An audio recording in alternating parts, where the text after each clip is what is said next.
Hello friends, Live India channelলৈ আপোনালোক সকলোকে স্বাগতম জনাইছো। আশা কৰিছো আপোনালোক সকলোৱে ভালে আছে, ময়ো ভালে আছো। আজি মই আপোনালোকক বিজ্ঞানৰ অৱদানৰ বিষয়ে জনাম। আৰু যদি আপোনালোকে আজি এই ভিডিঅটো চাই ভাল পায় তেন্তে প্লিজ লাইক, শেয়াৰ আৰু সাবস্ক্ৰাইব কৰি দিব। আৰু আশা কৰিছো আজি এই ভিডিঅটো ষ্টুডেন্ট সকলৰ বাবে বহুত উপকৃত হ'ব। বলক তেন্তে আজি ভিডিঅটো আৰম্ভ কৰো।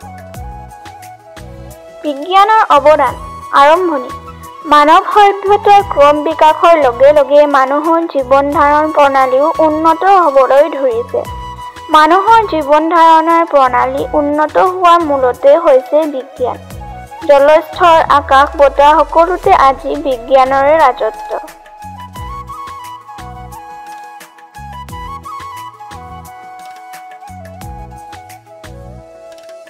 ৰাতিপুৱা শুই উঠাৰ পৰা নিশা টোপনি যোৱালৈকে আমাৰ প্ৰত্যেক কামতে বিজ্ঞানৰ সহায়তা অপৰিহাৰ্য। বিজ্ঞান এতিয়া আমাৰ হাতৰ লাখুটি। বিজ্ঞান অবিহনে আমি অন্ধ, সেয়ে কোৱা হয় বৰ্তমানৰ যুগ বিজ্ঞানৰ মুখ।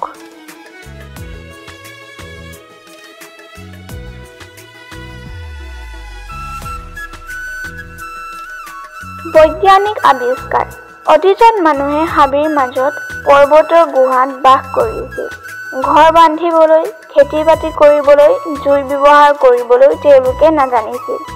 তেওঁলোকে চিকাৰ কৰি কেঁচা মাংসই খাইছিল। লাহে লাহে মানুহে জুইৰ আৱিষ্কাৰ কৰি তাৰ ব্যৱহাৰ কৰিবলৈ শিকিলে, ঘৰ বান্ধিবলৈ শিকিলে, খেতি-বাতি কৰিব জনা হ'ল।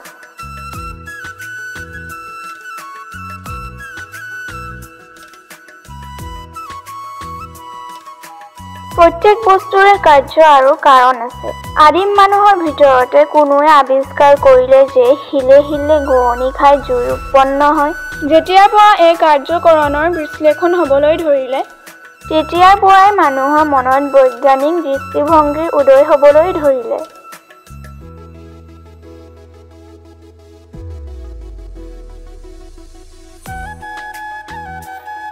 খ্ৰীষ্টীয় অষ্টাদশ শতাব্দীৰ শেষ আৰু ঊনবিংশ শতাব্দীৰ আদি ভাগক বিজ্ঞানৰ সোণালী যুগ বুলি কোৱা হয়।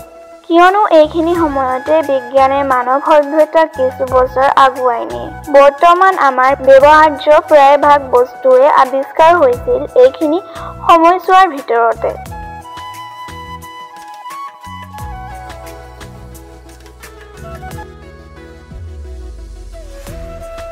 অৱদান বিজ্ঞানে আমাৰ এই পৃথিৱীখনক সংকুচিত কৰিছে।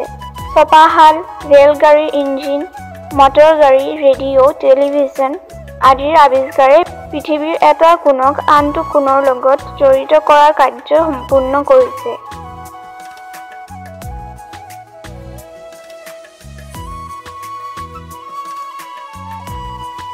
ইংলেণ্ডত হোৱা খেল এখন ভাৰতৰ কোনো এটা কোঠাৰ ভিতৰতে বহি উপভোগ কৰিব পৰাটো সম্ভৱ হৈছে একমাত্ৰ বিজ্ঞানৰ বলতেই। অকল এয়েই নহয়, মেঘৰ বুকুত দেখা দিয়া বিজুলীও আজি মানুহৰ ভৃত্য হৈ পৰিছে। মানুহ প্ৰকৃতিৰ দাস, কিন্তু বিজ্ঞানে আজি প্ৰাকৃতিকহে মানুহৰ দাসৰ দৰে কৰি পেলাইছে।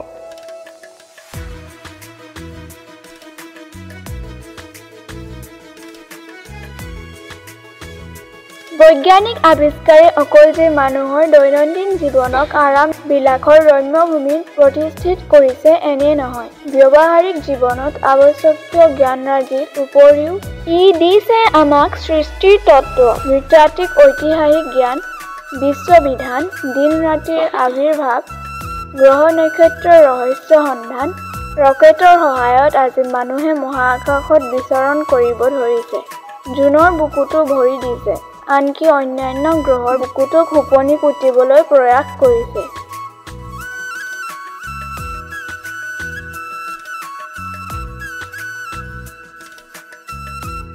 বিজ্ঞানে মানুহৰ গড় আয়ুস কিছু বৃদ্ধি কৰিছে।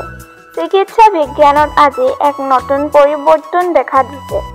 আলেকজেণ্ডাৰ ফ্লেমিঙৰ পেনিচিলিন আৱিষ্কাৰ, লুই পাষ্টাৰৰ জলাতংক ৰোগৰ আৱিষ্কাৰে এক নতুন অভিলেখ স্থাপন কৰিছে। বিজ্ঞানৰ সূক্ষ্ম দৃষ্টিৰ আগত আজি আৰু একো বস্তুৱে অদৃশ্য হৈ থাকিব পৰা নাই। আনকি অতি সূক্ষ্ম বেক্টেৰিয়া, ভাইৰাছ আদিৰ বিষয়েও বিজ্ঞানে আমাক সম্যক জ্ঞান দিছে।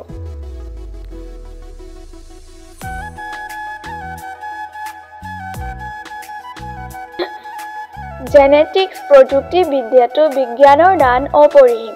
ভাৰতীয় বিজ্ঞানী ডক্টৰ হৰগোবিন্দ খুৰানাই টেষ্ট টিউবৰ ভিতৰতে মানুহ সৃষ্টিৰ বাবে পৰীক্ষা-নিৰীক্ষা চলাইছিল।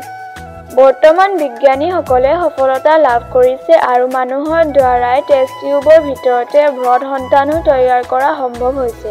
জেনেটিক্স প্ৰযুক্তিবিদ্যাই মানুহৰ বিভিন্ন বংশগত ৰোগকো সম্ভেদ দিছে। ইয়াৰ ফলত মানুহে এইবোৰ ৰোগৰ পৰা হাত সাৰিবলৈ বিভিন্ন উপায়ো লাভ কৰিছে।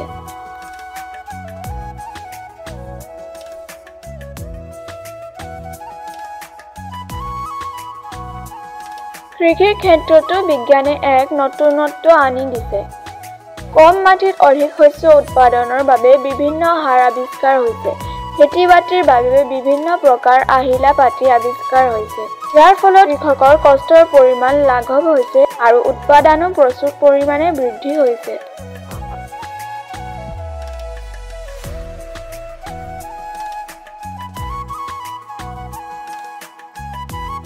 অপকাৰিতা: বিজ্ঞানে কৃষি, শিল্প, বাণিজ্য, যাতায়াত আদি আটাইৰে পৰিৱৰ্তন সাধিছে।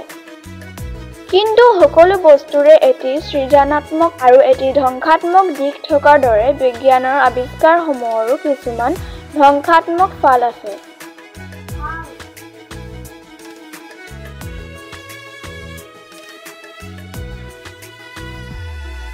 বিজ্ঞানে বিভিন্ন মাৰণাস্ত্ৰ আৱিষ্কাৰ কৰিছে। মহাযুদ্ধত হিৰোশ্বিমা আৰু নাগাচাকি নামৰ চহৰ দুখন যেতিয়া ধ্বংসস্তূপত পৰিণত হ'ল, তেতিয়া বিজ্ঞানীসকলৰ এটম বম হৈ পৰিল বিজ্ঞানৰ অভিশাপ স্বৰূপ। তথাপিতো আমি ইয়াৰ বাবে অকল বিজ্ঞানকে দায়ী কৰিব নোৱাৰোঁ, কিয়নো বিজ্ঞান হ'ল মাথো এটি শক্তি। ই নিজে নিজে কেতিয়াও কাৰো ক্ষতি কৰিব নোৱাৰে।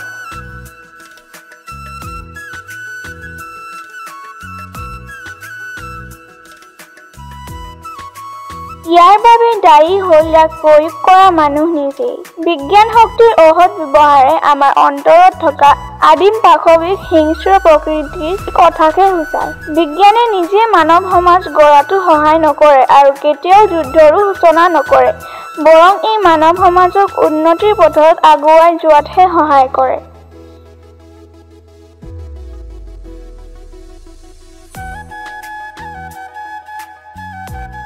সামৰণি: বিজ্ঞানে আমাৰ জ্ঞানৰ পৰিধিৰ বিকাশ ঘটাইছে।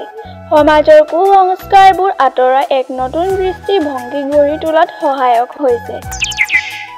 মুঠতে বিজ্ঞান হৈছে মানৱ সভ্যতাৰ অগ্ৰগতিৰ অনবদ্য আহিলা।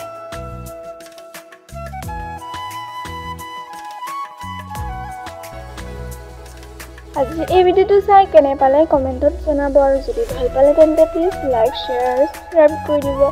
আজিৰ কাৰণে ইমানে, আকৌ নেক্সট ভিডিঅ'ত লগ পাম। বাই।